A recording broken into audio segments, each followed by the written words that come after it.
The TCFN experience for our community foundation has had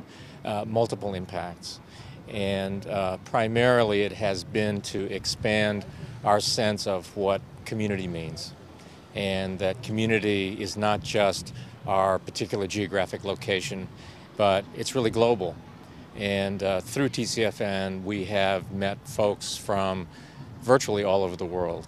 and find that what we share in common is a spirit of community, a sense of inclusion, a sense of respect for others, a willingness to listen, and a willingness to engage in developing a common agenda, if you will. And it's been very inspiring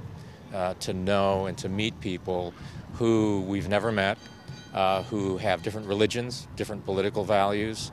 come from different countries, different nationalities, speak different languages, and yet we share something very fundamental about the importance of building communities that really sustain, nurture, and work for everybody who lives in them. Personally, I am a Japanese American. I'm third generation and live in a rural, predominantly white community. So in a sense, I feel like an outsider at times, but most of the time do not. And through the TCFN experience, it has really heightened my sense of awareness that I and colleagues all over the world, virtually in the Community Foundation Network,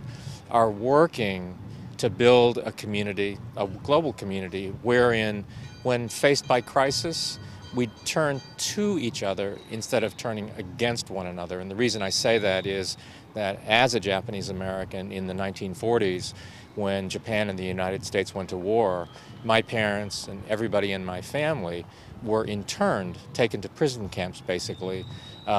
just because they looked different. And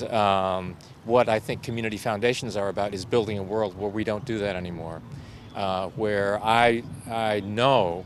that in a moment of crisis that the people that I've come to know and to develop relationships with in TCFN would never turn against me, or never would turn against others just because they look different, but would stop and ask very penetrating questions about what is it that we really need to do here? How can we respond to a crisis, but instead of doing it from a base of fear and just reaction, is to stop, to listen to one another, and to understand through our experience that if we listen to each other, we can develop a response that will be good for all of us.